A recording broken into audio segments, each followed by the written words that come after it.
My life before Freedom House was very chaotic, extremely dysfunctional. I never saw what a complete home looked like. My mom was a single mom. She did the best she could. My dad was not involved in my life.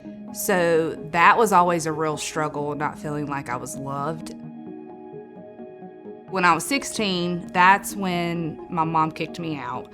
She had remarried and me and that guy did not get along. And that was a huge turning point because all this time I had already felt rejected by my dad, and then I felt like my mom was choosing this guy over me. And then that kind of is the catalyst that kind of sent me to drinking and smoking pot and just the partying lifestyle.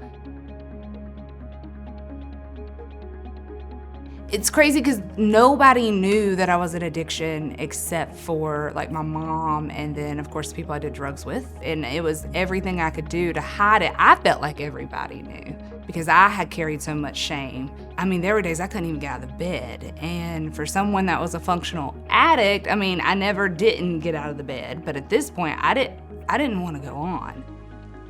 So my son, he was 8, and I think he just knew I was having trouble because I was an addict. So I was having trouble like waking up, staying awake. At 8 years old, there were times that he had to take care of his sister. And he knew he deserved better at 8 years old.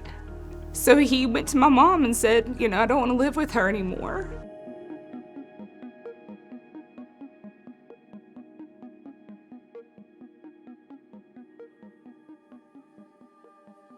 I Googled rehab centers and I scrolled down to the bottom of the Google list and it said Christian rehabilitation centers. I didn't even know that was a thing. So I clicked on it and Freedom House was the first thing that popped up. And it's funny because you come into Freedom House and all these people are so kind to you, and it's like you have beat yourself down so much for so long and told yourself all of these horrible things, and the world has told you all of these horrible things, sometimes since you're a child. And so just to have someone that didn't even know you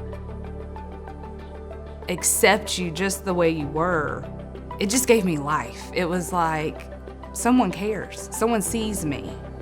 Not as a drug addict, not as an addict, period, but as a person. I remember we were doing this Bible study on the Tabernacle, and I got so upset because I felt like everything I had learned growing up was a lie, that Jesus died so that I didn't have to earn anything. Like, he loved me when I was at my worst, and he loved me as I was getting healthy. Because my whole life, I just felt like I was earning everything. I tried to earn my dad's love. That never worked. Tried to be good enough for my mom. That never worked. Trying to be good enough to keep my kids. That obviously didn't work. So I didn't have to earn it. And I just remember standing there and saying, I feel clean. Like, I finally feel clean, and that was huge. So to me, it was just like this washing away of all of that, all the guilt, all the shame. I didn't have to carry it anymore.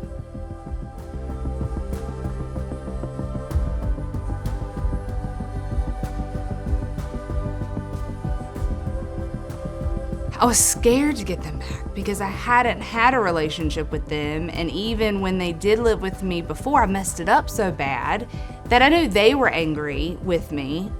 However, this is your purpose. God gave you these kids. You can do this. He's not going to give you more than you can handle. So it's going to be fine. And it was, and it has been, and it has been amazing. Even Miss Ann sometimes, she's like, Kayla, I've never seen a 14-year-old boy love his mama more.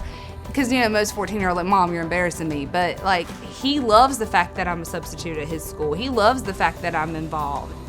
I never would have in a million years thought that I could be that for them.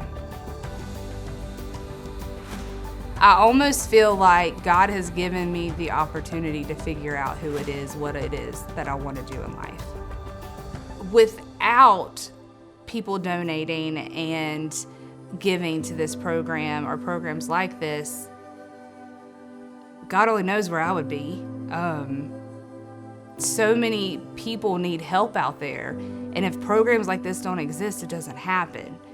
So I don't think that people quite understand the magnitude of what they're giving to. And it's not that they're just changing my life and the other mothers' lives. You're changing the kids' life and their kids' lives.